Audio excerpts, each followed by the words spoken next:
Sebelum ceritanya dimulai, silahkan tulis di kolom komentar dari daerah mana saja teman-teman yang menonton cerita ini. Jangan lupa like dan subscribe agar channel ini bisa semakin berkembang dan bisa mempersembahkan cerita yang lebih menarik lagi. Udara di rumah itu terasa berat, seolah ikut berkabung. Padahal sudah 3 hari berlalu sejak jenazah Ibu Sari, ibu mertuaku, dikebumikan. Namun sisa-sisa wangi bunga melati dan kamper dari tahlilan semalam masih samar-samar menempel di tirai-tirai tebal yang menjuntai menutupi jendela. Sinar matahari pukul 10 pagi yang seharusnya cerah, terpaksa menyusup malu-malu, menciptakan garis-garis cahaya redup di atas lantai marmer yang dingin. Ruang keluarga yang biasanya hangat dengan celoteh Ibu Sari kini terasa begitu luas, sunyi, dan asing. Aku, Anissa, duduk di sofa tunggal yang dulu menjadi tempat favoritnya. Aku bisa merasakan sisa kehangatannya di sana, atau mungkin itu hanya angan-anganku saja. Di hadapanku, di atas meja jati berukir, sebuah cangkir teh jahe yang kubuat untuk Arman, suamiku, sudah tidak lagi mengepulkan uap. Arman sendiri duduk di seberangku, gelisah. Kakinya tak henti-hentinya mengetuk-ketuk lantai, menciptakan irama monoton yang mengganggu keheningan. Ia terus melirik jam tangan peraknya yang melingkar di pergelangan tangan kiri. Wajahnya tidak menunjukkan sisa kesedihan. Yang ada hanya gurat ketidaksabaran, seolah proses duka ini adalah sebuah rapat bisnis yang membosankan dan harus segera diselesaikan. Ia sama sekali tidak menatapku. Sejak ibunya meninggal, kami seperti 2 orang asing yang terpaksa tinggal di bawah satu atap.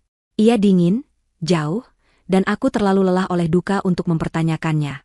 Pak Tirtayasa ini lama sekali, gerutu Arman, lebih pada dirinya sendiri daripada kepadaku. Suaranya terdengar serak dan kesal. Aku hanya menarik napas panjang. Sabar, Mas. Mungkin di jalan macet, jawabku pelan, mencoba menjaga kedamaian yang rapuh di antara kami. Aku merapikan ujung gamis hitamku yang sedikit kusut. Rasanya sudah berhari-hari aku mengenakan pakaian berwarna gelap, dan hatiku pun terasa ikut gelap. Kehilangan Ibu Sari adalah pukulan telak bagiku. Beliau bukan sekadar ibu mertua, tapi juga sahabat, tempatku mengadu, dan satu-satunya orang di rumah ini yang membuatku merasa benar-benar diterima. Selama 2 tahun terakhir, saat penyakit menggerogoti tubuhnya, aku yang merawatnya. Aku yang menyuapinya saat ia tak lagi punya selera makan, aku yang membersihkan tubuhnya saat ia terlalu lemah untuk beranjak, dan aku yang terjaga semalaman suntuk saat ia merintih kesakitan. Arman? Ia sibuk. Selalu ada alasan pekerjaan, rapat di luar kota, atau klien penting yang harus ditemui. Aku tidak pernah mengeluh, karena aku melakukannya dengan tulus untuk wanita yang telah melahirkan pria yang kucintai. Setidaknya, pria yang dulu kucintai. Pikiranku melayang pada percakapan terakhirku dengan Ibu Sari, 2 hari sebelum beliau berpulang. Tangannya yang keriput menggenggam tanganku erat. Matanya yang sayu menatapku dengan tatapan yang sulit kuartikan. Anissa, bisiknya dengan suara lemah. Kamu anak yang baik. Kamu menantu yang tulus. Ibu melihat semuanya. Jangan pernah takut, enduk. Orang baik akan selalu menemukan jalannya. Ibu sudah siapkan semuanya untukmu. Saat itu aku tidak mengerti apa maksudnya. Aku hanya mengira itu adalah ucapan terima kasih biasa dari seorang ibu yang terharu. Aku hanya tersenyum dan menyuruhnya beristirahat. Aku tidak tahu bahwa kata-kata itu adalah sebuah wasiat lisan, sebuah pertanda dari apa yang akan terjadi hari ini. Suara bel pintu yang tajam membuyarkan lamunanku. Bei Asih, asisten rumah tangga kami, tergopoh-gopoh membukakan pintu. Sosok Pak Tirtayasa muncul di ambang pintu. Pria berusia akhir 50-an itu tampak berwibawa dengan setelan jas kelabunya. Wajahnya serius dan tatapannya tajam, khas seorang pengacara senior yang sudah malang melintang di dunia hukum. Di tangannya, ia membawa sebuah tas kerja dari kulit berwarna coklat tua yang tampak berat. Selamat pagi, Pak Arman, Bu Anissa, sapanya dengan suara berat yang menggema di ruangan sunyi itu. Ia membungkukkan badannya sedikit sebagai tanda duka. Turut berduka cita yang sedalam-dalamnya atas berpulangnya Ibu Sari. Beliau adalah klien yang sangat baik. Pagi, Pak. Silakan duduk, sahut Arman dengan cepat, seolah kata-kata basa-basi itu tidak penting. Ia menunjuk sofa di sebelahku. Pak Tirtayasa duduk dengan tenang, meletakkan tas kerjanya di atas meja. Ia menatap kami bergantian, tatapannya berhenti sedikit lebih lama padaku. Ada sorot simpati di matanya. Sesuai amanat dari almarhumah, hari ini kita akan melaksanakan pembacaan surat wasiat yang beliau titipkan kepada saya. Ia membuka tasnya, mengeluarkan sebuah amplop besar berwarna coklat yang disegel dengan lilin merah. Jantungku mulai berdebar sedikit lebih kencang. Bukan karena aku mengharapkan sesuatu, Tapi karena ini adalah babak terakhir dari kehidupan Ibu Sari. Ini adalah pesan terakhirnya. Aku hanya ingin semua ini selesai, agar aku bisa benar-benar berduka dengan tenang. Di sisi lain, Arman justru mencondongkan tubuhnya ke depan. Matanya yang tadinya kuyu karena bosan, kini berbinar penuh antisipasi. Aku tahu apa yang ada di kepalanya. Perusahaan ayahnya yang dikelola Ibu Sari, rumah megah ini, tanah-tanah di beberapa lokasi strategis. Arman adalah anak tunggal, pewaris satu-satunya. Tentu saja ia merasa semua itu akan jatuh ke tangannya. Pak Tirtayasa mematahkan segel lilin itu dengan hati-hati. Ia mengeluarkan beberapa lembar kertas tebal dan mulai merapikannya. Ruangan itu kembali hening. Hanya suara kertas yang dibolak-balik dan napas Arman yang terdengar berat. Aku menundukkan kepala, memilin-milin jemariku di pangkuan. Aku berdoa dalam hati, semoga apapun isinya, wasiat ini tidak akan menimbulkan pertengkaran. Aku hanya ingin kedamaian. Tepat saat Pak Tirtayasa berdeham, bersiap untuk membacakan kalimat pertama, suara pintu utama yang dibanting terbuka mengagetkan kami semua. Suaranya begitu keras, seperti ledakan kecil yang memecahkan keheningan sakral di ruangan itu. Kami bertiga serentak menoleh ke arah sumber suara. Di sana, di ambang pintu yang terbuka lebar, Arman berdiri. Tapi bukan Arman suamiku yang duduk di hadapanku. Ah, aku salah. Maksudku, Arman suamiku sudah ada di sana. Tapi ia tidak sendiri. Di sampingnya berdiri seorang wanita yang tidak kukenal. Wanita itu lebih muda dariku, dengan riasan wajah yang tebal dan gaun merah ketat yang sama sekali tidak pantas untuk suasana duka. Ia menatap sekeliling dengan angkuh, seolah sedang memeriksa properti barunya. Dan yang paling membuat napasku tercekat, di gendongannya ada seorang bayi mungil yang terlelap, terbungkus selimut berwarna biru muda. Arman yang duduk di sofa menatap pemandangan itu. Oh, aku baru sadar. Yang datang adalah Arman yang lain. Bukan. Aku bingung. Pria yang datang adalah Arman, suamiku. Lalu siapa yang duduk di depanku? Aku menatapnya. Dia adalah Arman. Mereka kembar? Tidak mungkin. Aku pasti sedang bermimpi. Tapi tidak. Pria di sofa, yang sedari tadi gelisah, kini tersenyum. Senyum yang ganjil. Senyum yang membuat bulu kuduku berdiri. Ia berdiri, dan berjalan menghampiri Arman yang baru datang. Mereka saling menepuk bahu. Aku tidak mengerti apa yang terjadi. Maaf terlambat, kata Arman yang baru datang itu, suaranya terdengar sama persis dengan suara Arman yang kukenal. Ia menatapku dengan senyum angkuh yang sama sekali tidak terasa familiar. Ada urusan penting yang tidak bisa ditinggal. Lalu ia melirik wanita di sampingnya dan bayi dalam gendongannya. Tatapannya melembut sesaat, tatapan yang sudah bertahun-tahun tidak pernah ia berikan padaku.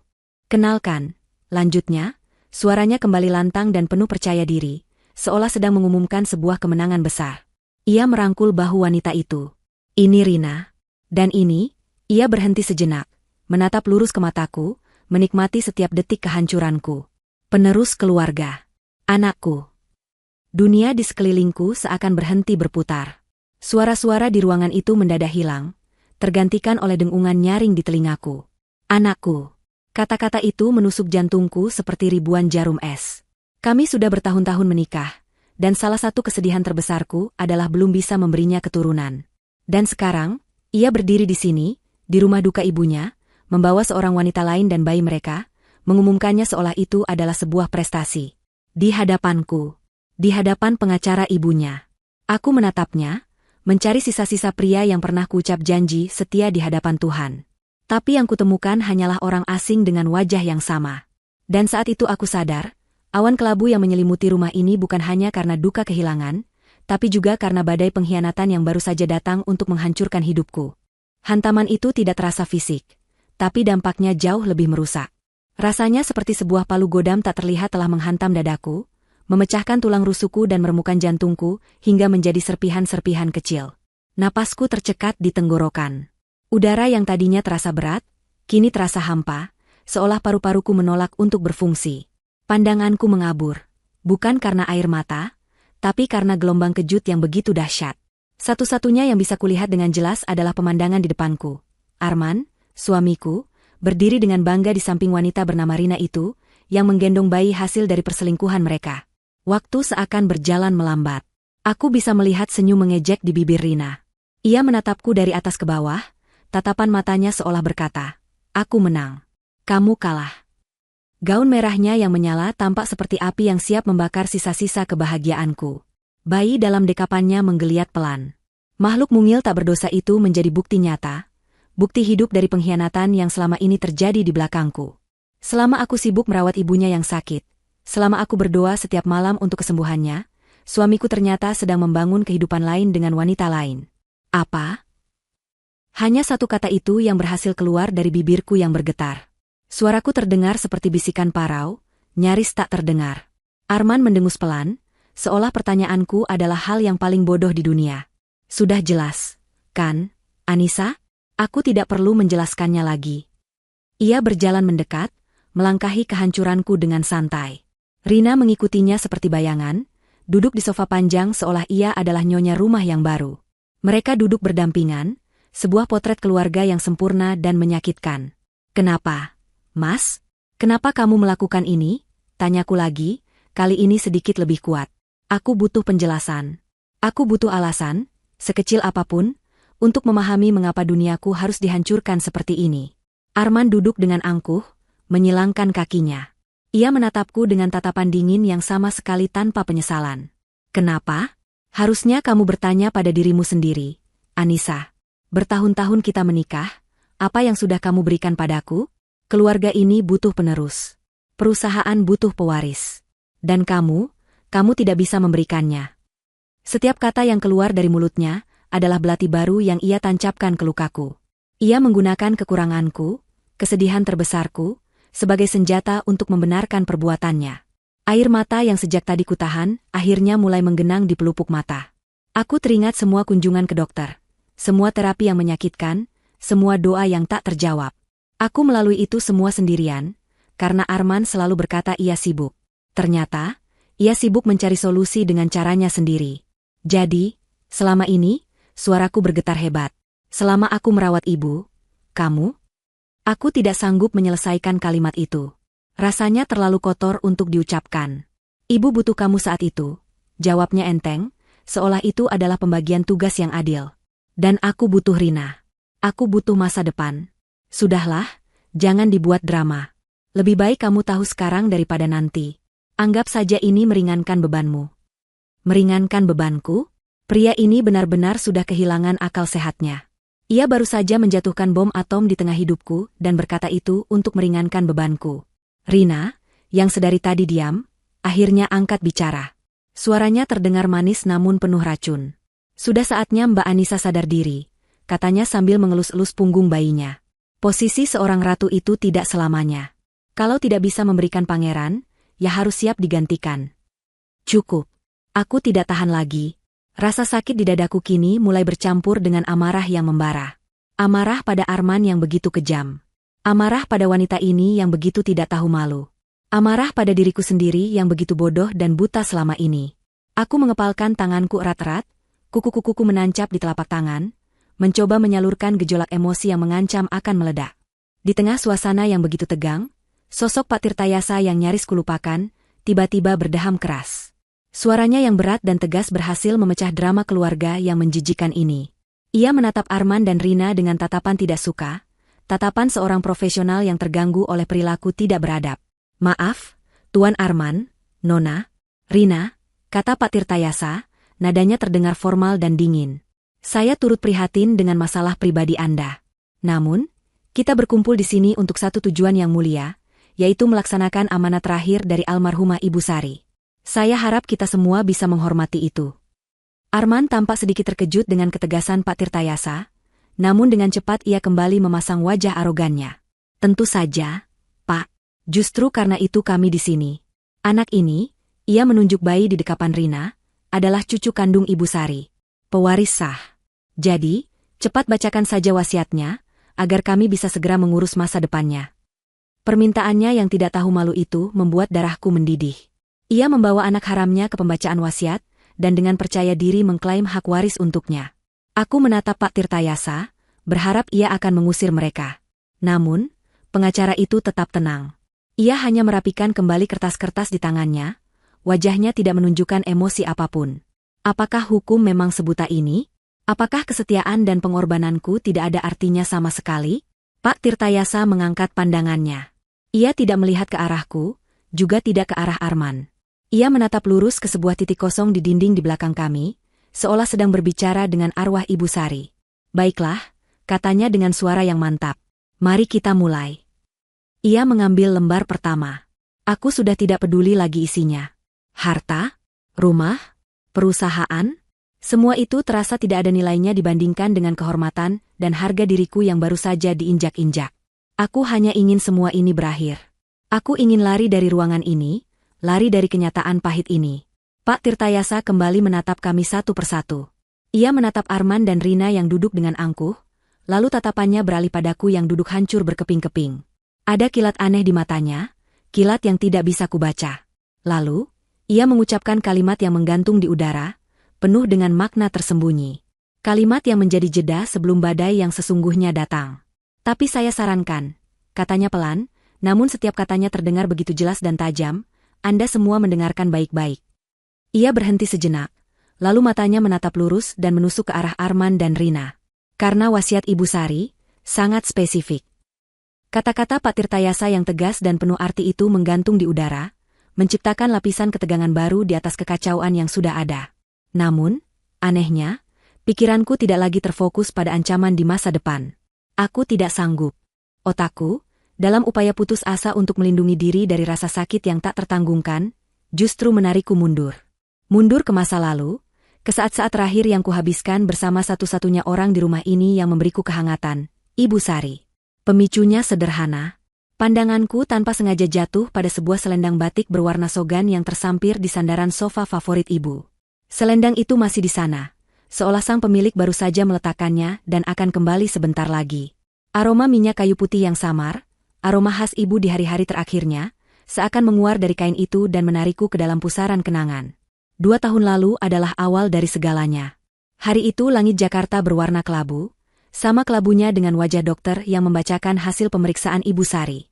Diabetes kronis yang berkomplikasi pada ginjal dan jantung. Vonis itu terdengar seperti hukuman mati yang ditunda. Aku ingat dengan jelas bagaimana Arman bereaksi. Ia hanya menghela napas, menyandarkan punggungnya di kursi ruang tunggu rumah sakit yang tidak nyaman, dan berkata, "Ya sudah, memang sudah umurnya. Nanti kita cari perawat saja di rumah." Tidak ada air mata, tidak ada kekhawatiran yang mendalam. Hanya sebuah respons praktis, seolah ibunya adalah aset yang mulai menurun fungsinya dan membutuhkan manajemen baru. Sementara aku merasakan hatiku mencelos. Aku melihat Ibu Sari yang duduk di sampingku, berusaha tegar, namun aku bisa melihat ketakutan di matanya yang mulai meredup. Saat itu juga, aku memutuskan. Aku tidak akan membiarkannya menghadapi ini sendirian. Aku menolak usul Arman untuk menyewa perawat. Aku yang akan merawat ibu, Mas, kataku tegas. Arman hanya mengangkat bahu. Terserah kamu saja. Asal jangan merepotkanku. Maka dimulailah hari-hariku yang baru. Jadwal hidupku kini berputar mengelilingi Ibu Sari. Pagi-pagi sekali, sebelum matahari terbit, aku sudah berada di dapur, membuat bubur sumsum tanpa gula atau tim ikan gabus yang hambar namun baik untuk ginjalnya. Aku belajar tentang diet rendah garam, tentang cara mengukur kadar gula darah, tentang tanda-tanda vital yang harus kuperhatikan. Kamar Ibu Sari menjadi pusat duniaku. Aku mengganti spraynya setiap hari, memastikan sirkulasi udara berjalan baik, dan memutar lagu-lagu keroncong kesukaannya untuk menemaninya. Aku membantunya berjalan perlahan ke teras belakang untuk menghirup udara pagi, menopang tubuhnya yang semakin rapuh dengan lenganku. Arman, sementara itu, semakin tenggelam dalam dunianya sendiri. Pekerjaan menjadi kata saktinya. Aku ada rapat penting, tidak bisa diganggu. Aku harus keluar kota menemui klien. Proyek ini menyita seluruh waktuku. Awalnya aku percaya. Aku bahkan merasa kasihan padanya, berpikir ia bekerja begitu keras untuk kami. Aku sering menyiapkan air hangat untuknya mandi saat ia pulang larut malam, memijat bahunya yang kaku, dan tidak pernah mengeluh saat ia langsung tertidur tanpa sepatah kata pun. Betapa bodohnya aku. Ternyata, rapat pentingnya bernama Rina. Klien luar kotanya adalah wanita itu. Dan, proyeknya adalah membangun sebuah keluarga baru di belakangku. Di tengah kesibukanku merawat ibu dan kesepianku karena diabaikan Arman, hubunganku dengan Ibu Sari justru semakin dalam. Dalam kelemahannya, beliau memiliki kejernihan pikiran yang luar biasa. Ia melihat segalanya. Ia melihat ketidakhadiran putranya, dan ia melihat ketulusan menantunya. Seringkali saat aku menyuapinya, Ia akan berhenti mengunyah, menatapku lekat-lekat, lalu berkata, "Kamu lelah ya, Enduk?" Aku hanya akan tersenyum dan menggeleng. "Tidak, Bu. Anissa senang bisa menemani ibu."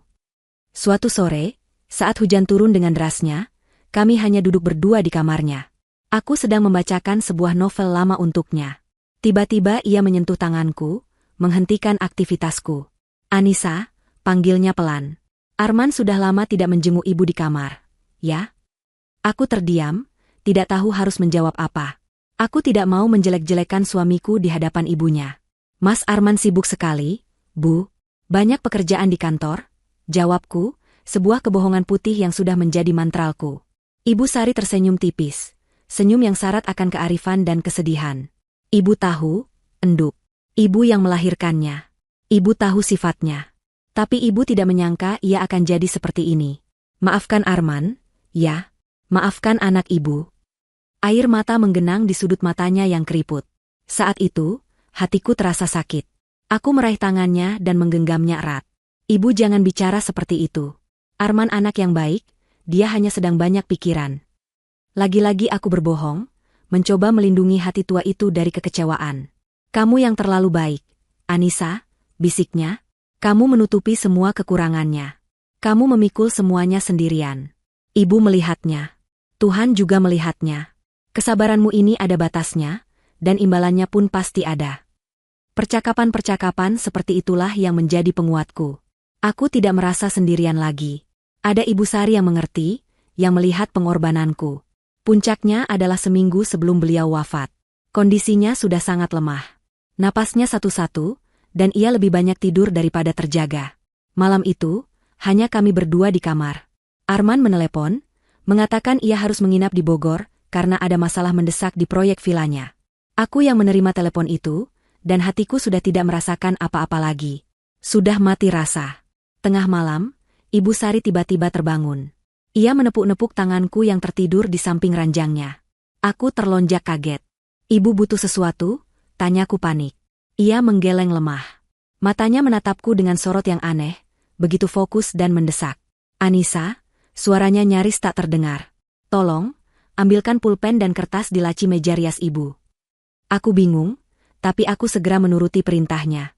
Aku mengambil secari kertas kosong dan sebuah pulpen dari laci yang penuh dengan pernak-pernik lamanya. Aku kembali ke sisinya. "Ada apa, Bu?" "Tolong, pegangi kertasnya," pintanya. Dengan sisa tenaga yang ia miliki, ia meraih pulpen itu dengan tangannya yang gemetar hebat. Aku harus membantunya memegang pulpen itu dengan benar. "Ibu, mau tulis sesuatu. Untuk melindungimu." Napasnya terengah-engah. Keringat dingin membasahi pelipisnya. Ia berusaha keras menuliskan beberapa kata, namun tangannya terlalu lemah. Goresannya tidak beraturan dan nyaris tak terbaca. Setelah beberapa saat, ia menyerah. Pulpen itu jatuh dari tangannya. Ia menatapku dengan putus asa. "Tidak bisa," keluhnya. Air mata frustrasi mengalir di pipinya. Tenaga ibu sudah habis. Aku segera memeluknya, mencoba menenangkannya. "Sudah, Bu, tidak apa-apa. Ibu istirahat saja. Jangan memaksakan diri." "Tidak," katanya dengan kekuatan yang mengejutkan. "Ini penting, Anissa.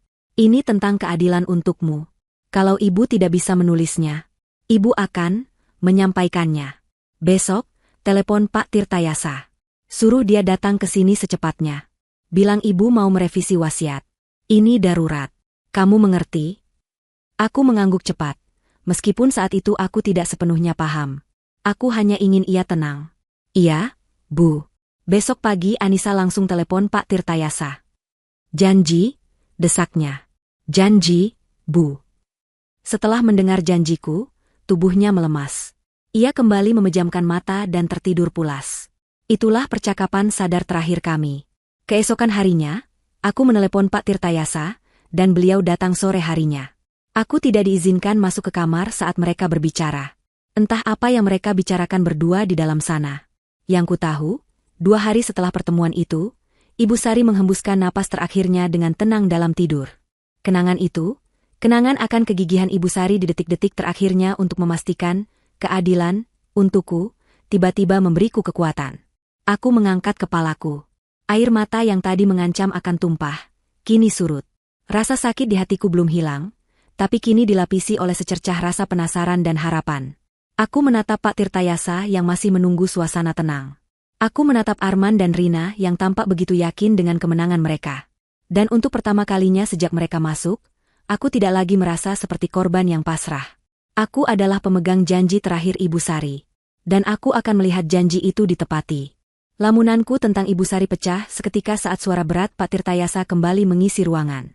Ia berdeham sekali lagi, sebuah isyarat bahwa pertunjukan akan segera dimulai, entah itu sebuah tragedi atau komedi, aku belum tahu.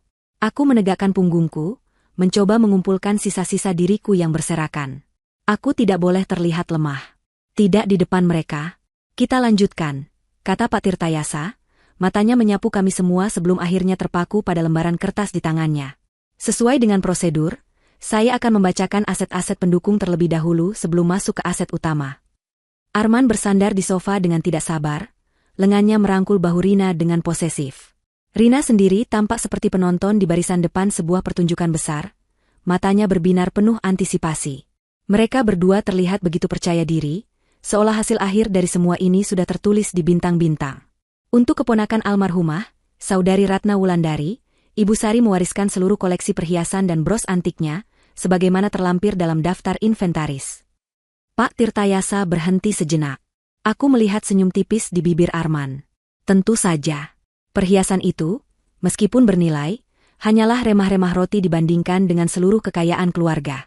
Ia pasti menganggap ini adalah pembuka yang wajar. Selanjutnya, lanjut Pak Tirtayasa, untuk Masjid Al-Ikhlas di lingkungan sekitar, almarhumah mewakafkan dana sebesar 500 juta rupiah untuk keperluan renovasi dan kegiatan keagamaan. Arman mengangguk-angguk kecil, ekspresinya menunjukkan kemurahan hati yang dibuat-buat. Seolah ia berkata, ya, ibuku memang dermawan. Rina bahkan berbisik sesuatu di telinganya yang membuatnya tersenyum lebih lebar.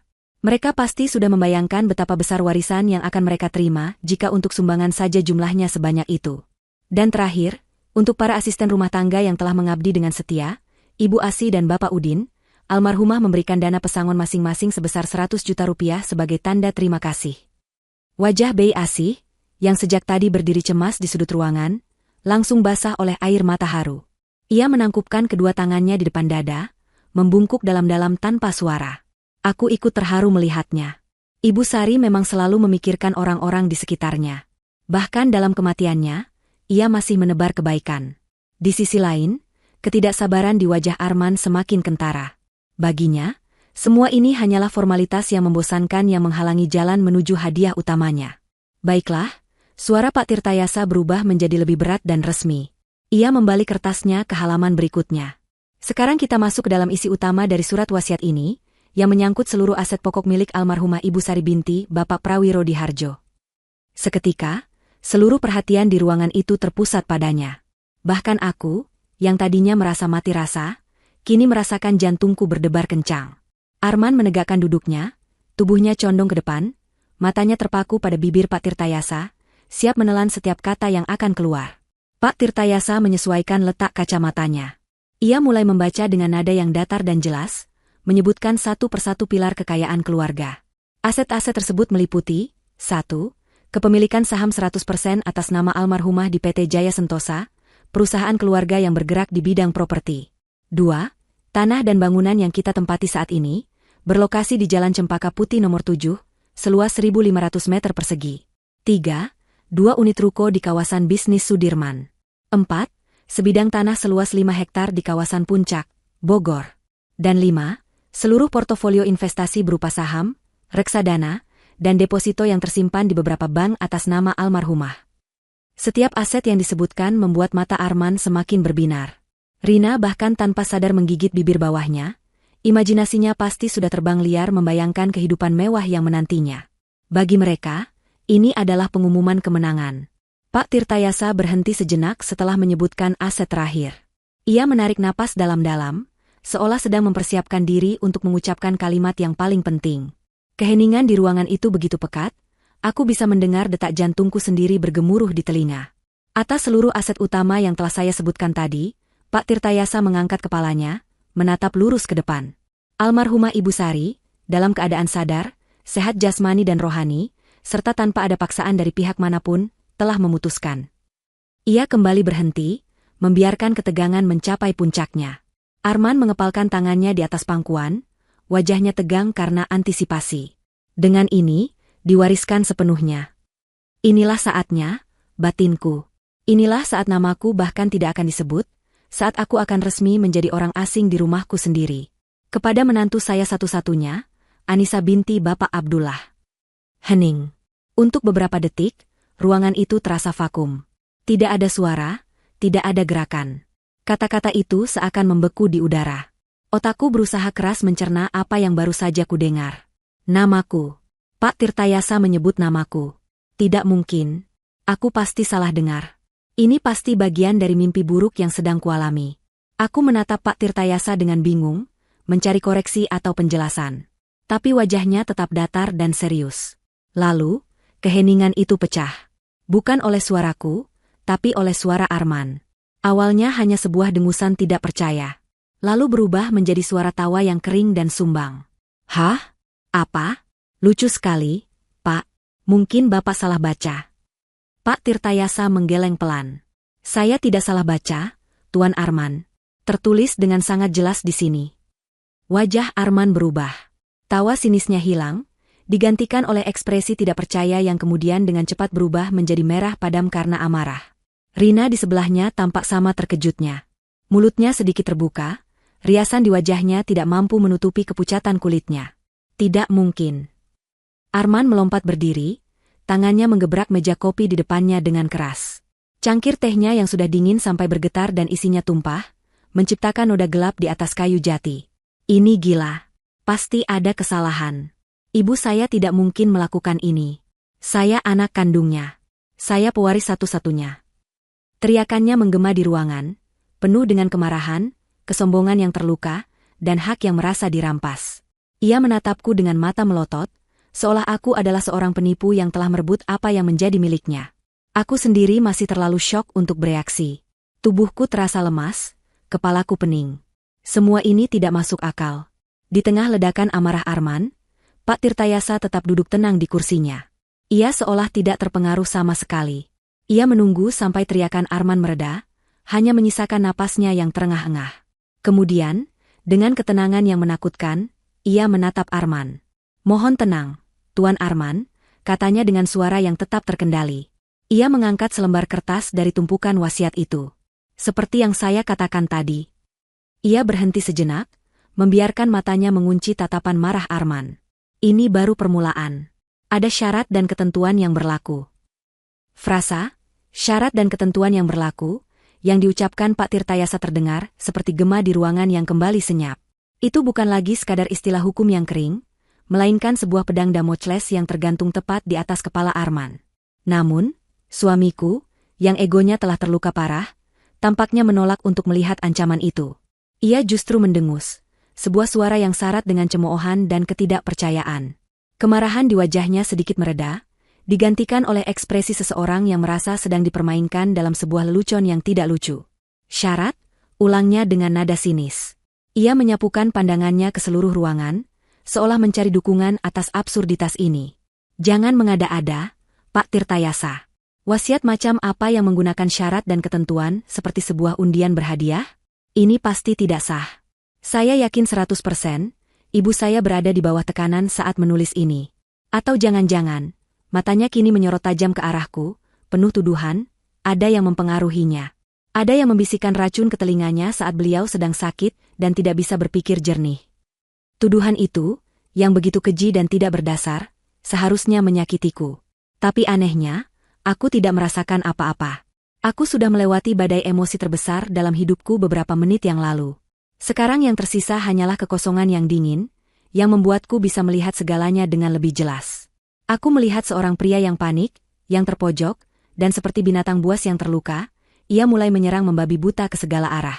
Aku hanya balas menatapnya, tanpa ekspresi, membiarkan keheninganku menjadi jawaban yang lebih keras daripada teriakan manapun. Pak Tirtayasa sama sekali tidak terintimidasi oleh ledakan emosi Arman. Ia justru memancarkan aura ketenangan yang superior, seperti seorang guru catur yang sudah mengantisipasi 5 langkah ke depan dari lawannya yang amatir. Ia membiarkan tuduhan Arman menggantung sesaat, membiarkan racun dari kata-kata itu menguap begitu saja tanpa mengenai target. Kemudian, ia berdeham pelan. "Tuan Arman," mulainya dengan suara yang sabar, namun tegas. "Saya bisa meyakinkan Anda bahwa pada saat Ibu Sari merevisi surat wasiat ini di hadapan saya dan 2 orang saksi lainnya, beliau berada dalam kondisi compos mentis. Beliau sepenuhnya sadar, mengerti akan setiap konsekuensi dari keputusannya, dan sama sekali tidak berada di bawah tekanan maupun pengaruh dari pihak manapun. Semuanya telah didokumentasikan sesuai prosedur hukum yang berlaku." Penjelasan yang tenang dan profesional itu seolah menjadi tamparan tak terlihat bagi Arman. Ia tidak bisa membantah. Tapi ia juga menolak untuk menerima. "Saya tidak percaya," desisnya. "Sekarang bacakan syarat konyol itu. Biar kita semua lihat betapa tidak masuk akalnya wasiat ini." Ia kembali duduk dengan kasar, menyilangkan lengannya di dada. Sebuah postur defensif dari seseorang yang tahu ia akan menghadapi sesuatu yang tidak menyenangkan. Rina di sampingnya tampak cemas. Tangannya tanpa sadar meremas gaun merahnya yang mahal. Pak Tirtayasa mengangguk perlahan, seolah berkata, "Sesuai keinginan Anda." Ia mengangkat kembali lembaran wasiat itu, tatapannya kini serius dan tanpa kompromi. Ia tidak lagi menatap kami, melainkan fokus sepenuhnya pada barisan kalimat di hadapannya, membacakannya kata demi kata dengan intonasi yang jelas dan tak terbantahkan, seolah sedang membacakan sebuah dekrit kerajaan. Dalam wasiat ini, suaranya menggema, almarhumah Ibu Sari menuliskan sebuah klausul khusus yang tidak dapat diganggu-gugat, yang menjadi landasan utama dan syarat mutlak dari seluruh pembagian aset yang telah disebutkan sebelumnya. Ia berhenti, memberikan jeda yang dramatis. Jantungku yang tadinya tenang, kini mulai berdetak lagi, lebih cepat dari sebelumnya. Inilah inti dari semua ini. Inilah pesan terakhir Ibu Sari. Klausul tersebut berbunyi sebagai berikut. Saat itu, sebuah gambaran melintas di benakku dengan begitu jelas. Gambaran Ibu Sari di ranjang kematiannya, dengan napas terengah-engah dan tangan gemetar, memaksakan sisa-sisa hidupnya untuk memastikan keadilan ini tertulis. Aku bisa merasakan kehadirannya di ruangan ini, duduk di sampingku, memberiku kekuatan. Pak Tirtayasa melanjutkan, "Saya, Sari binti Prawiro Diharjo, membuat keputusan ini sebagai bentuk penghargaan tertinggi saya kepada menantu saya, Anissa binti Abdullah, yang telah merawat saya dengan cinta dan ketulusan yang bahkan melebihi anak kandung saya sendiri. Namun, penghargaan ini terikat pada sebuah syarat yang menyangkut kehormatan dan martabat keluarga." Setiap kata terasa seperti anak tangga, membawaku naik menuju puncak kebenaran yang mengejutkan. Syarat tersebut adalah, jika putra kandung saya, Arman bin Hartono, terbukti secara sah dan meyakinkan telah melakukan tindakan yang mencoreng nama baik keluarga, khususnya tindakan perselingkuhan yang mengkhianati janji suci pernikahannya dengan menantu saya, Anissa binti Abdullah. Aku menahan napas. Seluruh udara di paru-paruku seakan tersedot habis. Jadi ini maksudnya. Ini adalah perlindungan yang ibu siapkan untukku. Maka ia, Arman bin Hartono, secara otomatis dan permanen kehilangan seluruh haknya sebagai ahli waris atas aset-aset yang telah disebutkan dalam surat wasiat ini. Seluruh hak waris tersebut, tanpa terkecuali, akan dialihkan sepenuhnya kepada Anissa binti Abdullah. Setelah kalimat terakhir itu diucapkan, Pak Tirtayasa menurunkan kertas itu perlahan. Selesai. Pesan itu telah tersampaikan. Bom itu telah dijatuhkan. Aku menatap Arman. Wajahnya yang tadi merah, karena marah kini berubah menjadi pucat pasi. Matanya membelalak, napasnya naik turun dengan cepat. Ia seperti orang yang baru saja ditinju di ulu hati, seluruh udara dipaksa keluar dari paru-parunya. Ia membuka mulutnya, hendak mengatakan sesuatu, tapi tidak ada suara yang keluar. Untuk pertama kalinya, aku melihat suamiku yang angkuh itu benar-benar kehilangan kata-kata. Dan Rina. Wanita itu membeku di tempatnya. Senyum mengejek, tatapan angkuh, semua itu lenyap. Yang tersisa hanyalah kepanikan murni. Matanya melesat liar dari Arman ke Pak Tirtayasa, lalu ke arahku. Ia pasti sedang melihat masa depan impiannya. Rumah mewah, mobil, kehidupan sosialita, hancur berkeping-keping di depan matanya. Bayi yang ada di dekapannya, yang tadinya ia anggap sebagai tiket emas, kini terasa seperti beban yang berat. Aku sendiri merasakan gelombang emosi yang aneh. Bukan kebahagiaan. Belum. Lebih seperti sebuah kelegaan yang luar biasa, bercampur dengan rasa takjub yang mendalam pada kebijaksanaan dan keberanian ibu mertuaku. Beliau tidak hanya menghukum pengkhianatan, tapi beliau juga melindungi dan mengangkat derajatku. Beliau tidak menyerahkanku pada nasib, tapi memberiku kuasa atas nasibku sendiri. Di tengah kehancuranku, aku merasa dihormati, dihargai, dan dilindungi. Air mata akhirnya jatuh dari mataku, Tapi kali ini bukan air mata kesedihan, melainkan air mata haru. Keheningan yang mencekam itu akhirnya dipecahkan oleh suara tawa. Tawa yang aneh, kering, dan dipaksakan. Tawa itu datang dari Arman. Ia tertawa sambil menggeleng-gelengkan kepalanya, seolah baru saja mendengar lelucon terbaik abad ini. Tapi matanya tidak ikut tertawa. Matanya masih memancarkan kepanikan yang berusaha keras ia sembunyikan di balik topeng kesombongannya. Terbukti, katanya di sela-sela tawanya yang sumbang. Ia menatap Pak Tirtayasa, mencoba menemukan kembali keberaniannya. Pembuktian? Itu kata kuncinya, kan, Pak? Siapa yang bisa membuktikannya? Saya dan Anissa tidak punya masalah apa-apa. Wanita ini? Ia menunjuk Rina dengan gerakan cepat. Dia hanya rekan bisnis yang kebetulan ikut mengantar saya. Dan bayi ini? Mungkin anak saudaranya. Kebohongan yang begitu terang-terangan dan kikuk itu terdengar menyedihkan. Ia sedang menggali lubangnya sendiri semakin dalam. Ia menatapku, mencoba memberiku tatapan mengancam. Semua ini hanya tulisan di atas kertas, Pak. Gertakan kosong yang tidak ada dasarnya. Anda tidak punya apa-apa untuk membuktikan tuduhan konyol ini. Tawa Arman yang dipaksakan itu menggantung sesaat di udara sebelum akhirnya mati, meninggalkan keheningan yang lebih mencekam dari sebelumnya. Ia telah melemparkan tantangannya. Ia bertaruh pada satu hal, tidak adanya bukti. Ia yakin bahwa semua perbuatannya di belakangku begitu rapi, sehingga tidak ada yang bisa menjeratnya.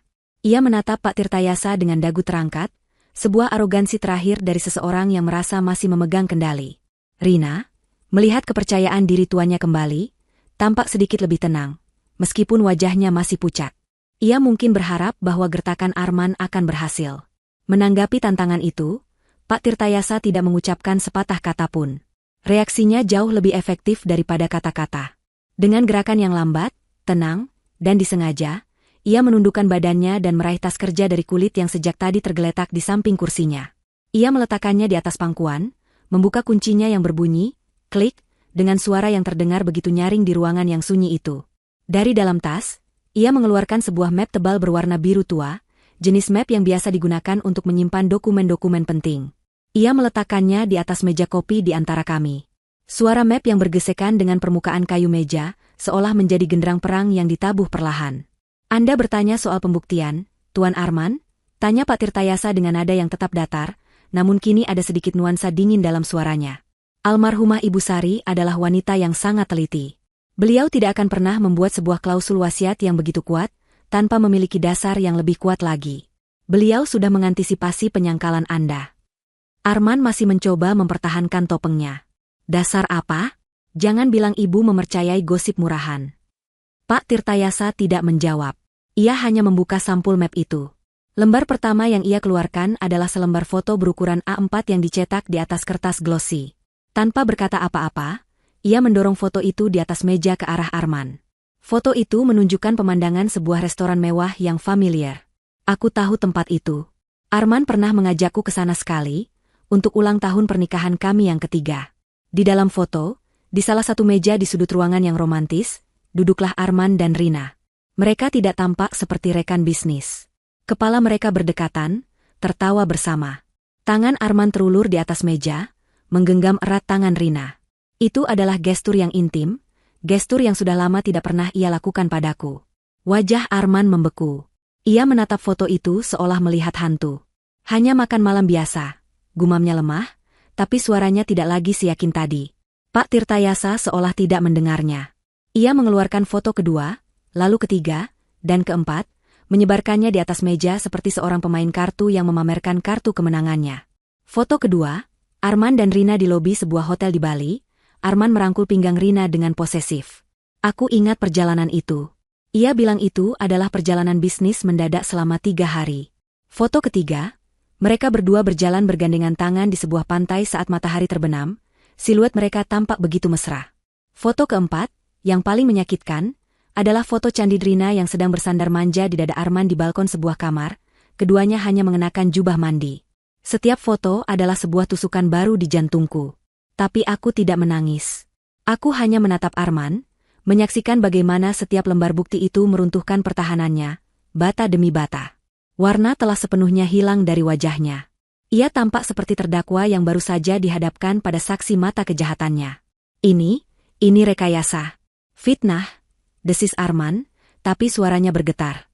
Jika foto bisa direkayasa, kata Pak Tirtayasa dengan tenang, mungkin data perbankan lebih sulit untuk direkayasa. Ia mengeluarkan setumpuk kertas baru dari dalam map. Kali ini adalah salinan laporan rekening koran. Ia menunjuk beberapa baris yang sudah ditandai dengan stabilo kuning. Berikutnya, kami memiliki salinan transaksi dari rekening pribadi Anda, Tuan Arman, ke rekening atas nama Nona Rina Astuti. Terjadi transfer rutin setiap tanggal 1, dengan keterangan, tunjangan bulanan. Jumlahnya cukup signifikan. Ia berhenti sejenak, lalu menunjuk beberapa transaksi lain. Di luar itu, ada beberapa transfer dalam jumlah besar. Satu sebesar 800 juta rupiah, yang tanggalnya bertepatan dengan tanggal pembelian sebuah unit apartemen di Kuningan atas nama Nona Rina. Satu lagi sebesar 300 juta rupiah, 2 minggu setelahnya, yang juga cocok dengan tanggal pembelian sebuah mobil sedan Eropa, juga atas nama Nona Rina. Kali ini, Rina yang terkesiap. Ia menatap kertas-kertas itu dengan ngeri. Semua jejak digitalnya, semua kemewahan yang ia nikmati, kini terpampang sebagai bukti transaksional yang dingin. Ia bukan kekasih yang dimanja, ia tampak seperti karyawan yang digaji. Wajahnya memerah karena malu dan marah. Arman menelan ludah. Keringat mulai membasahi pelipisnya. Saya hanya membantunya sebagai teman. Itu pinjaman. Pinjaman tanpa ada surat perjanjian dan tanpa ada catatan pembayaran kembali, balas Pak Tirtayasa dengan nada skeptis yang tajam. Ia tidak menunggu jawaban. Ia mengeluarkan dokumen terakhir dari tumpukan pertama. Dokumen ini yang paling membuatku sesak napas. Dan mungkin ini juga bagian dari bantuan pertemanan Anda, lanjut Pak Tirtayasa. Ia meletakkan selembar kertas di atas semua bukti lainnya. Itu adalah salinan akta kelahiran bayi yang digendong Rina. Di sana, di kolom nama ayah, tertulis dengan jelas dan resmi, Arman bin Hartono. Selesai. Ini adalah bukti yang tak terbantahkan. Sebuah pengakuan hukum yang ia tanda tangani sendiri. Arman menatap akta kelahiran itu, lalu menatap bayinya, lalu kembali menatap akta itu. Ia terpojok. Tidak ada lagi jalan untuk berkelit. Tidak ada lagi kebohongan yang bisa ia ciptakan. Ruangan itu senyap, hanya terdengar suara napasnya yang berat dan terengah-engah. Aku menatapnya.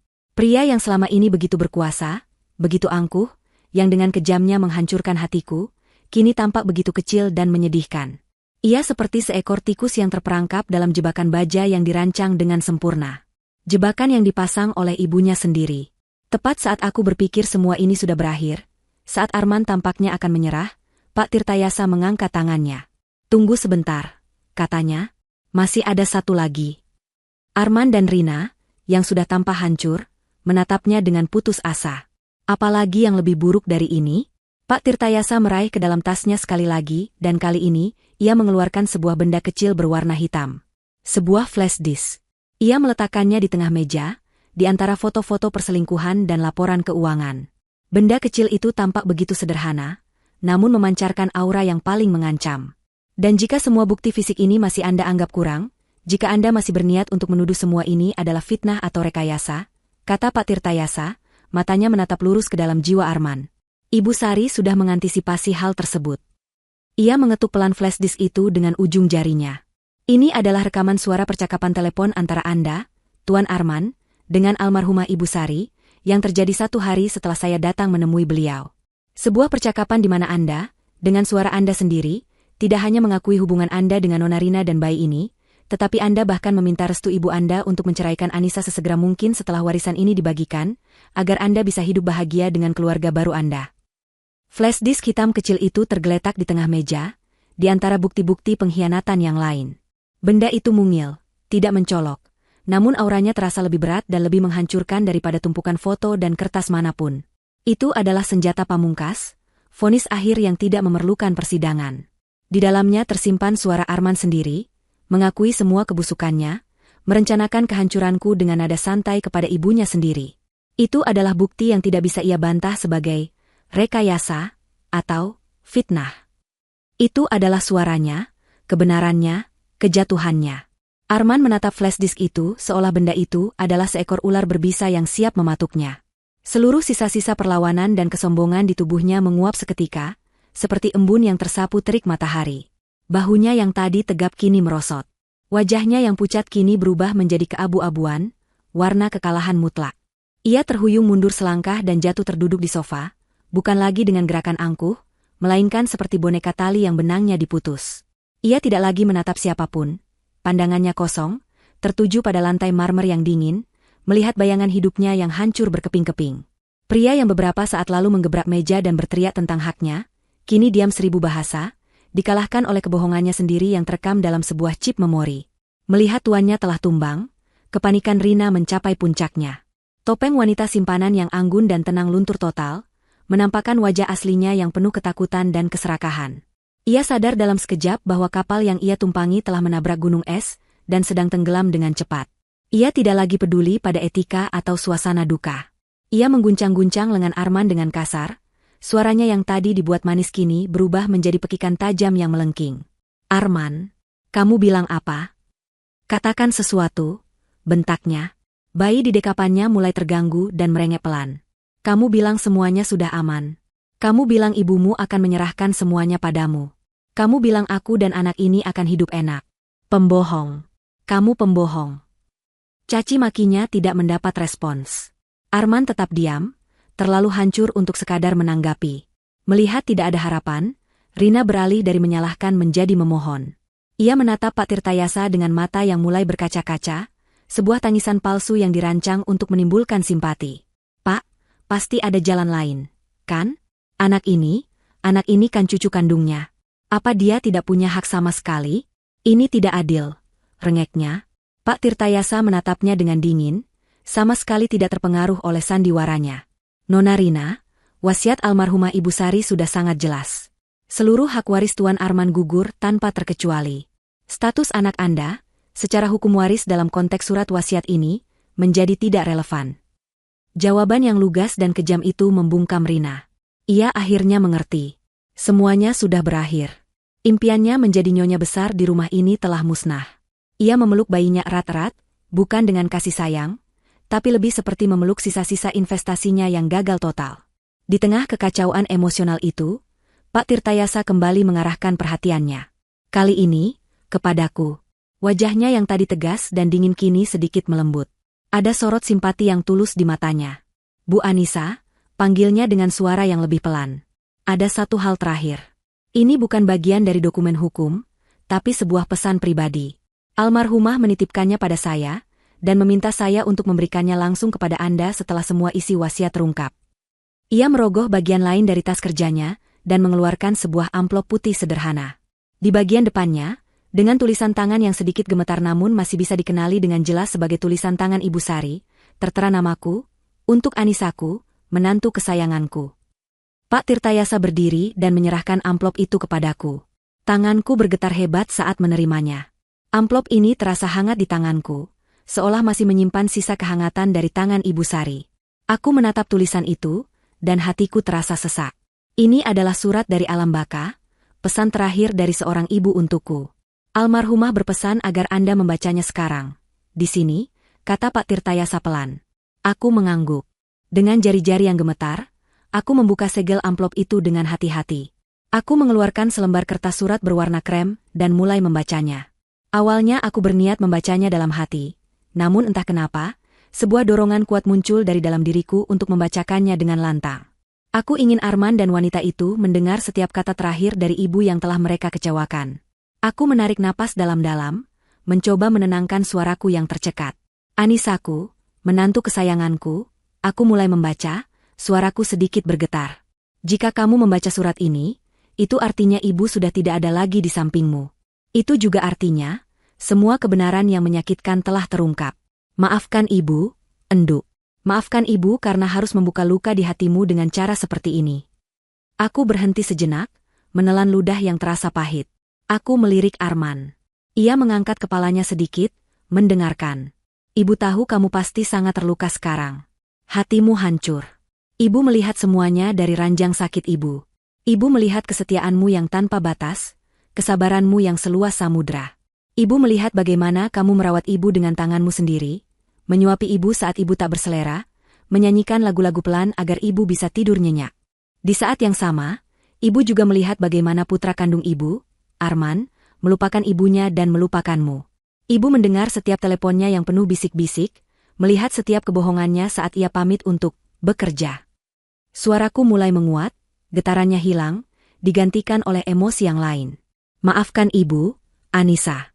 Mungkin ibu gagal mendidiknya. Ibu memberinya segalanya secara materi, tapi ibu lupa mengajarkannya cara menghargai sebuah berlian yang sudah ada di dalam genggamannya. Dia lebih memilih mengejar kerikil berkilau di jalanan. Ibu tidak marah padanya, enduk. Ibu hanya merasa sedih dan kecewa. Hati seorang ibu hancur melihat anaknya menghancurkan kebahagiaannya sendiri dengan kebodohannya. Aku bisa merasakan tatapan tajam Rina padaku, tapi aku tidak peduli. Aku terus membaca. Karena itulah, ibu melakukan apa yang harus ibu lakukan. Wasiat yang tadi kamu dengar bukanlah sebuah hukuman, Anissa. Anggaplah itu sebagai pelukan terakhir dari ibu untukmu. Itu adalah cara ibu untuk melindungimu, untuk memastikan bahwa semua pengorbananmu tidak sia-sia. Ibu tidak akan membiarkanmu pergi dari rumah ini dengan tangan hampa dan hati yang hancur. Tidak. Kamu adalah putri ibu, dan seorang putri berhak mendapatkan istananya. Air mataku mulai menetes, membasahi kertas di tanganku. Tapi aku terus membaca, karena aku tahu bagian terpenting akan datang. Oleh karena itu, Anissa, putriku, suaraku kini menjadi begitu tegas dan jelas, seolah aku sedang menyalurkan kekuatan Ibu Sari sendiri.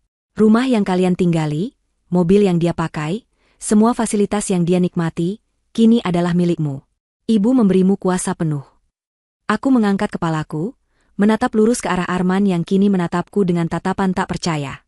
Anggaplah ini restu ibu untukmu memulai hidup baru yang bahagia, tanpa parasit yang menggerogoti hidupmu. Lakukan apa yang harus kamu lakukan. Aku menyelesaikan kalimat terakhir. Surat itu selesai kubaca.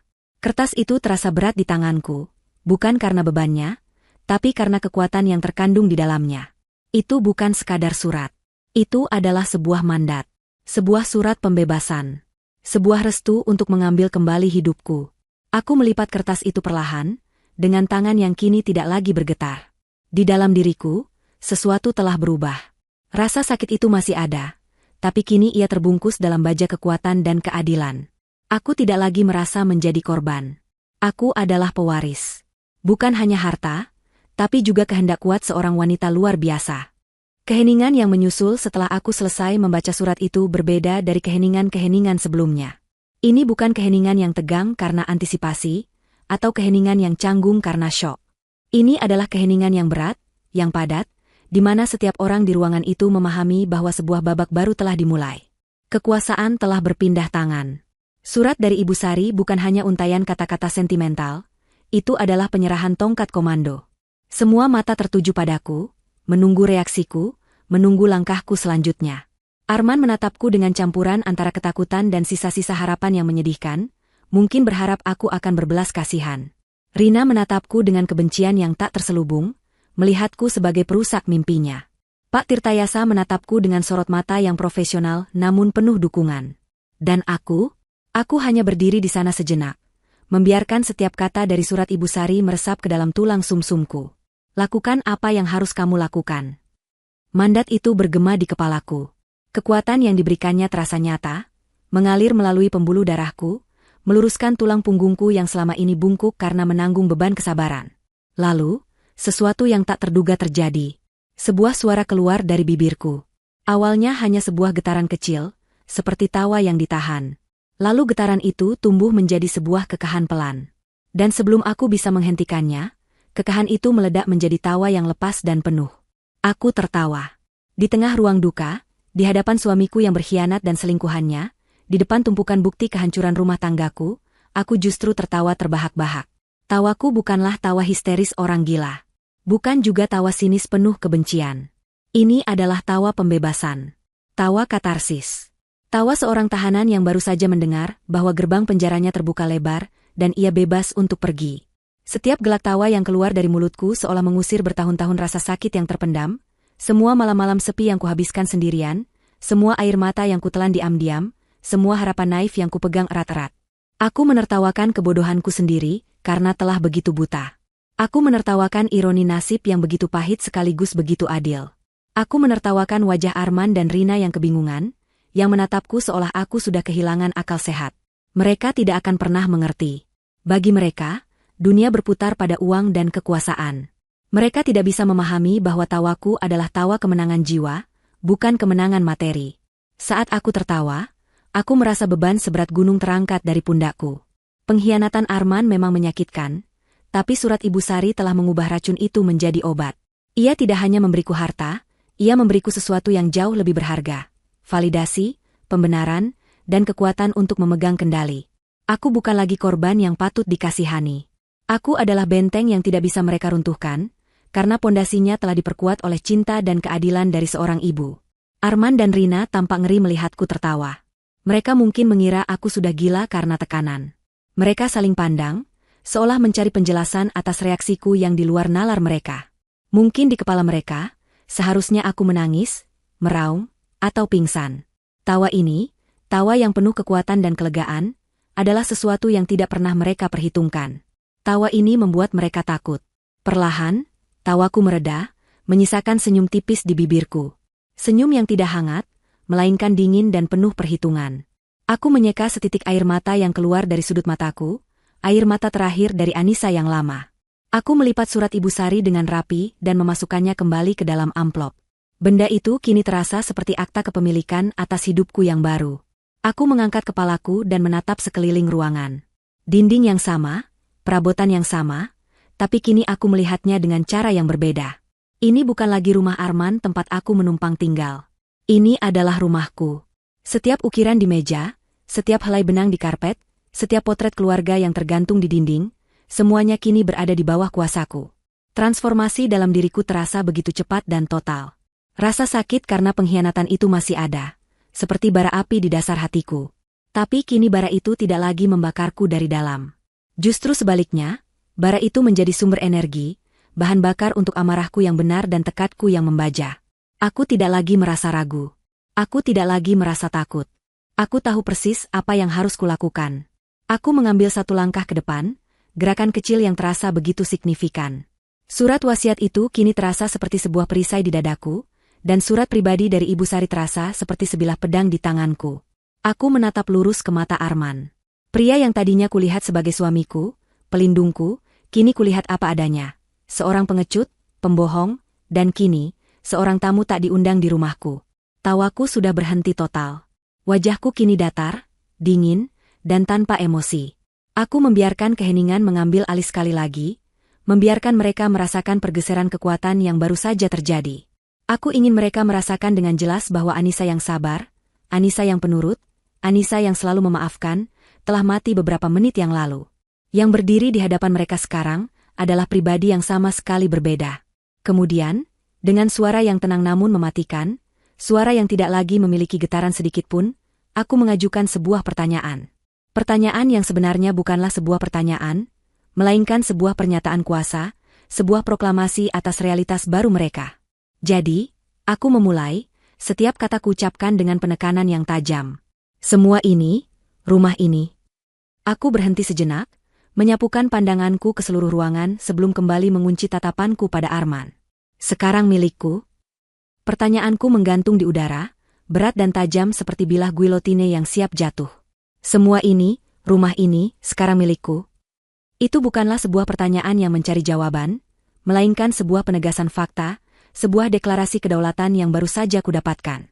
Ruangan itu terasa menyusut, dan semua orang serta benda di dalamnya seolah menjadi properti di atas papan monopoli, dan aku, kini pemegang kendali permainan. Wajah Arman yang pucat pasi kini dihiasi oleh ekspresi yang paling menyedihkan yang pernah kulihat darinya. Itu adalah ekspresi seorang raja yang baru saja digulingkan dari tahtanya, kebingungan, ketakutan, dan penolakan untuk menerima kenyataan. Sisa-sisa kesombongannya yang terakhir runtuh, digantikan oleh kepanikan yang merayap di matanya. Ia mengambil langkah goyah ke arahku, tangannya terulur seolah ingin meraihku, seolah kami masih sepasang suami istri yang bisa menyelesaikan masalah dengan pelukan. Anissa, sayang, panggilnya, suaranya serak dan memelas. Panggilan, sayang, itu, yang sudah berbulan-bulan tidak pernah kudengar, kini terdengar begitu palsu dan menjijikan di telingaku. Kita bisa bicarakan ini baik-baik. Aku tahu aku salah. Aku hilaf. Ia melirik sekilas ke arah Rina dengan tatapan jijik, seolah wanita itu adalah sumber dari semua masalahnya, bukan pilihan yang ia buat sendiri. Aku janji akan meninggalkan dia, Anissa. Aku akan usir dia dan anak itu. Kita bisa lupakan semua ini. Kita bisa mulai dari awal lagi, ya? Hanya kita berdua, seperti dulu. Permohonannya yang menyedihkan itu tidak menimbulkan sedikitpun rasa iba di hatiku. Justru sebaliknya, itu menyulut api kemarahanku semakin besar. Mulai dari awal, pikiranku berteriak. Awal yang mana? Awal dari kebohongannya? Awal dari pengkhianatannya? Dia pikir cinta dan kepercayaan itu seperti saklar lampu yang bisa dimatikan dan dinyalakan sesuka hatinya. Sebelum aku sempat menjawab, Rina, yang menyadari posisinya kini berada di ujung tanduk, ikut angkat bicara. Ia mencoba taktik yang berbeda, taktik yang lebih licik, mencoba memanipulasi sisa-sisa kebaikan yang mungkin masih ada di hatiku. Ia maju selangkah, menimang-nimang bayinya yang mulai rewel, memamerkan sosok seorang ibu yang tak berdaya. Mbak Anissa, katanya dengan suara yang dibuat bergetar, air mata buaya mulai menggenang di sudut matanya. Saya tahu saya salah. Saya minta maaf. Tapi tolong, jangan begini. Kasihanilah anak ini, Mbak. Dia tidak berdosa, dia tidak tahu apa-apa. Dia juga butuh atap untuk berteduh, butuh ayahnya. Tolong jangan usir kami. Aku menatap mereka berdua bergantian. Sepasang pengkhianat yang kini mencoba memainkan peran sebagai korban. Sungguh pemandangan yang memuakan. Seluruh kesabaran yang kupupuk selama bertahun-tahun telah habis, menguap tak bersisa. Yang ada kini hanyalah baja dingin di dalam jiwaku. Aku tertawa kecil, tawa yang kering dan tanpa humor. Kalian berdua benar-benar pasangan yang serasi, kataku, suaraku terdengar asing di telingaku sendiri, dingin dan tajam. Aku menatap lurus ke mata Arman. Bicarakan baik-baik, memulai dari awal, ulangku. Setiap kata kuucapkan dengan penekanan yang menusuk. Tidak ada lagi yang perlu dibicarakan, Arman. Dan tidak akan pernah ada, awal yang baru, untuk kita. Kita, sudah mati sejak lama. Kamu yang membunuhnya, saat kamu memilih untuk berbaring di ranjang wanita lain. Kamu yang menguburnya, setiap kali kamu berbohong padaku bahwa kamu sedang bekerja. Dan kamu memakukan paku terakhir di peti matinya hari ini, saat kamu membawanya ke sini dengan bangga. Jadi jangan pernah sebut kata, kita, lagi di hadapanku. Kemudian, aku memalingkan wajahku ke arah Rina, tatapanku tak kalah dinginnya. Dan kamu, desisku. Jangan pernah berani menggunakan anak itu sebagai tameng untuk menutupi keserakahanmu. Di mana rasa kasihanmu saat kamu dengan sengaja merusak rumah tangga orang lain? Di mana nuranimu saat kamu bermesraan dengan suami orang, sementara istrinya sedang merawat ibunya yang sekarat? Kamu tidak kasihan pada anak itu. Kamu hanya kasihan pada dirimu sendiri, karena tambang emasmu ternyata palsu. Kata-kataku yang telah itu membungkam mereka berdua. Tidak ada lagi permohonan, tidak ada lagi air mata buaya. Yang tersisa hanyalah wajah-wajah yang pias karena terhina dan kalah. Aku tidak mau membuang-buang waktu lagi. Aku tidak sudi berbagi udara dengan mereka lebih lama lagi di dalam rumahku. Dengan gerakan yang mantap, aku berjalan melewati mereka. Aku tidak menyentuh mereka, tapi mereka berdua refleks menghindar seolah aku adalah api panas. Aku berjalan lurus menuju pintu utama yang besar dan terbuat dari kayu jati. Dengan satu gerakan kuat, aku membuka kedua daun pintu itu lebar-lebar. Angin sore yang sejuk berembus masuk, membawa aroma tanah basah setelah hujan, seolah alam pun ingin membantu membersihkan udara kotor di dalam rumah ini. Aku berbalik dan menatap mereka. Aku menunjuk ke arah pintu yang terbuka. Sekarang, kataku dengan nada final yang tidak menerima bantahan. Pergi. Mereka masih membeku, terpaku di tempat, seolah kaki mereka terpaku di lantai. Mungkin mereka masih tidak percaya ini benar-benar terjadi. Mungkin mereka pikir aku hanya menggertak. Melihat keraguan mereka, kesabaranku yang terakhir pun habis. Aku menaikkan suaraku, bukan lagi suara yang tenang dan dingin, melainkan sebuah teriakan penuh kuasa yang menggema di seluruh ruangan, memantul dari dinding-dinding tinggi rumah yang kini menjadi milikku. Pergi. Suaraku yang keras akhirnya menyentak mereka. Arman tersentak kaget. Rina sedikit terlonjak. Bawa semua barangmu yang menempel di badanmu dan wanita ularmu itu. Lanjutku, menunjuk mereka dengan jariku. Pakaian yang kamu kenakan itu dibeli dengan uang ibuku. Jam tangan di pergelangan tanganmu itu warisan ayahmu yang kini menjadi bagian dari asetku. Lepaskan semuanya jika perlu, aku tidak peduli. Pergi dari sini dan jangan pernah kembali. Kamu butuh harta, kan? Mintalah harta padanya. Aku melirik Rina dengan jijik. Lihat saja apa yang bisa dia berikan padamu sekarang. Mereka masih berdiri di sana, ragu-ragu, terhina, tapi belum juga bergerak. Mereka seperti sampah yang menolak untuk disapu keluar. Baik, mereka butuh dorongan terakhir. Aku meraih ponselku dari saku gamis. Dengan jari yang mantap, aku membuka layarnya. Kalian pikir aku main-main? Kataku dengan suara yang kini kembali rendah dan berbahaya. Aku hitung sampai 3. Jika dalam hitungan ketiga, kalian berdua belum melangkah keluar dari pintu itu, aku tidak akan memanggil satpam. Itu terlalu merepotkan. Aku akan langsung menelepon polisi dan melaporkan kalian berdua sebagai penyusup yang mencoba melakukan perampokan di properti pribadi milikku. Mengingat ada pengacara sebagai saksi, aku yakin mereka akan datang dengan cepat. Aku menatap mereka lekat-lekat, membiarkan ancaman itu meresap. 1. Ancaman polisi akhirnya berhasil. Itu adalah pukulan terakhir yang meruntuhkan sisa-sisa harga diri mereka. Wajah Arman berubah dari pias menjadi panik. Rina, dengan mata terbelalak ngeri, langsung menarik lengan Arman dengan kasar, menyuruhnya bergerak. 2. Mereka akhirnya bergerak. Tergopoh-gopoh, tersandung kaki mereka sendiri, mereka berjalan menuju pintu keluar seperti 2 ekor anjing yang diusir. Arman bahkan tidak berani menatapku lagi. Ia hanya menundukkan kepalanya dalam-dalam, menelan rasa malu yang luar biasa. Rina berjalan di depannya, sambil berusaha menenangkan bayinya yang kini menangis kencang, seolah ikut merasakan kepanikan ibunya. Suara pintu yang terbanting menutup dan kunci yang diputar seolah menjadi penanda akhir sebuah era dalam hidupku. Di balik pintu itu, aku meninggalkan masa laluku yang penuh luka dan kebohongan. Di sini, di dalam keheningan rumah yang kini terasa begitu lapang, aku memulai lembaran baru. Aku masih bersandar di pintu, membiarkan deru adrenalin perlahan-lahan surut. Tubuhku terasa lelah karena pertarungan emosional yang baru saja kumenangkan, tapi jiwaku, untuk pertama kalinya setelah sekian lama, merasa begitu ringan dan damai. Pak Tirtayasa mendekatiku dengan langkah pelan. "Anda baik-baik saja, Bu Anissa?" tanyanya dengan nada prihatin yang tulus. Aku menegakkan tubuh, berbalik menghadapnya, dan untuk pertama kalinya hari itu, aku tersenyum. Senyum yang tulus, tanpa beban. "Saya lebih dari baik-baik saja, Pak. Terima kasih. Almarhumah Ibu Sari akan sangat bangga melihat ketegasan Anda hari ini," katanya lagi sambil merapikan dokumen-dokumennya. "Semua surat-surat pengalihan aset akan segera saya urus. Dalam beberapa hari, semuanya akan resmi menjadi atas nama Anda. Jika ada apa-apa, jangan ragu untuk menghubungi saya." Aku mengangguk. "Terima kasih banyak atas semua bantuan Bapak." Setelah Pak Tirtayasa berpamitan, tinggallah aku dan Bei Asih di ruang keluarga yang luas itu. Bei Asih, yang sejak tadi hanya bisa menyaksikan semuanya dari jauh dengan cemas, kini memberanikan diri mendekat. Matanya berkaca-kaca, bukan karena sedih, tapi karena haru. "Non Anissa," panggilnya pelan. Ia meraih tanganku dan menggenggamnya erat. "Bibi ikut senang, Non. Akhirnya keadilan datang juga untuk Non. Almarhumah ibu pasti tersenyum di atas sana." Aku membalas genggamannya. "Terima kasih, Bei. Terima kasih sudah selalu ada untuk saya dan ibu."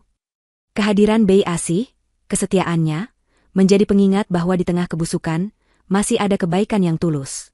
Rasa penasaran yang aneh mendorongku untuk berjalan ke jendela besar yang menghadap ke jalanan di depan rumah.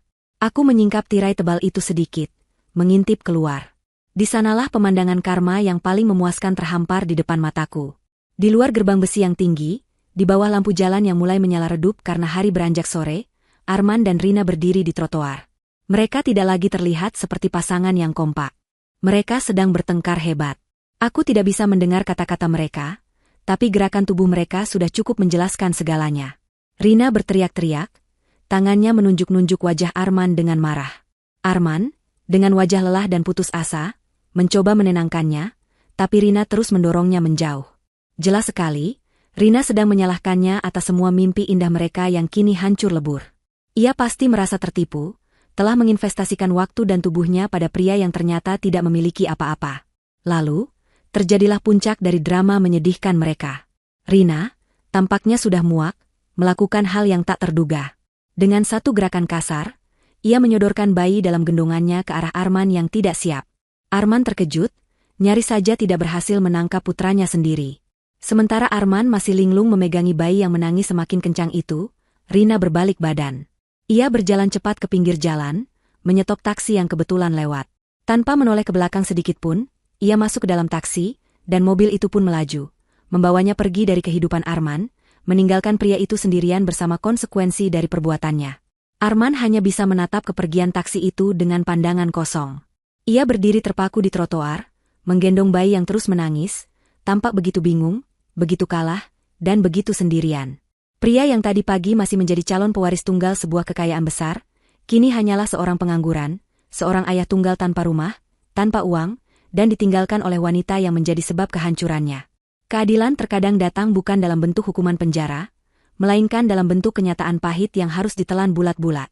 Aku menarik tirai hingga tertutup. Cukup. Aku tidak perlu melihatnya lagi. Pemandangan itu tidak memberiku rasa senang yang jahat, melainkan sebuah rasa penutupan yang tegas. Bab tentang Arman dalam hidupku telah benar-benar berakhir. Aku berbalik dari jendela dan menatap ke dalam rumahku. Rumah ini terasa berbeda. Tidak ada lagi aura berat dari kesedihan atau ketegangan. Yang ada hanyalah kedamaian dan ketenangan. Aku berjalan perlahan, menyusuri setiap sudut ruangan. Jariku menyentuh permukaan meja yang mengilap, sandaran sofa yang empuk, dan bingkai-bingkai foto di dinding. Foto pernikahanku dengan Arman masih ada di sana. Tanpa ragu, aku mengambil foto itu, membukanya, mengeluarkan kertas fotonya, merobeknya menjadi dua, dan membuangnya ke tempat sampah. Langkahku membawaku ke depan sebuah potret besar yang tergantung di dinding utama. Potret almarhumah Ibu Sari. Ia tersenyum begitu anggun dalam lukisan itu, matanya seolah menatapku dengan penuh kehangatan dan kebanggaan. Aku mengulurkan tanganku dan mengelus permukaan kanvas yang dingin itu dengan lembut. "Terima kasih, Bu," bisikku pada potret itu, suaraku tulus dan penuh emosi. "Terima kasih telah memberiku kekuatan. Terima kasih telah memberiku keadilan. Anissa tidak akan menyia-nyiakan kesempatan kedua ini. Anissa akan hidup dengan baik, dengan terhormat. Untuk diriku sendiri, dan untuk Ibu." Aku menghabiskan sisa sore itu dengan berkeliling di rumah baruku. Aku membuka jendela-jendela, membiarkan udara segar memenuhi setiap ruangan, mengusir sisa-sisa energi negatif yang tertinggal. Aku naik ke lantai 2, masuk ke kamar utama yang dulu kutinggali bersama Arman. Aku akan merombak kamar ini total. Semuanya akan kuganti, menciptakan sebuah ruang baru yang mencerminkan diriku yang baru. Malam harinya, aku tidak tidur di kamar itu. Aku memilih untuk tidur di kamar tamu yang menghadap ke taman belakang. Sebelum tidur, aku berdiri di balkon, menatap langit malam yang cerah dan dihiasi bintang-bintang. Untuk pertama kalinya, aku merasa diriku utuh. Aku sendirian, tapi aku tidak merasa kesepian. Aku telah melewati badai tergelap dalam hidupku, dan kini aku berdiri di sisi lain. Lebih kuat, lebih bijaksana, dan bebas. Fajar kemenangan telah menyingsing dalam hidupku. Dan di hadapanku, terbentang sebuah masa depan yang bersih, sebuah kanvas kosong yang siap kulukis dengan warna-warni kebahagiaanku sendiri. Sebuah senyum tulus dan damai terukir di bibirku. Aku siap. Mereka melangkah melewati ambang pintu. Melewati batas antara masa laluku dan masa depanku. Aku mengikuti mereka sampai di teras, memastikan mereka benar-benar pergi. Tanpa sepatah kata pun, aku membanting kedua daun pintu itu hingga tertutup. Suara, blam, yang keras dan menggema menjadi titik terakhir dari kisah mereka di hidupku. Aku memutar kunci slot yang berat, lalu menyandarkan dahiku di kayu pintu yang dingin. Selesai. Akhirnya, semuanya benar-benar selesai.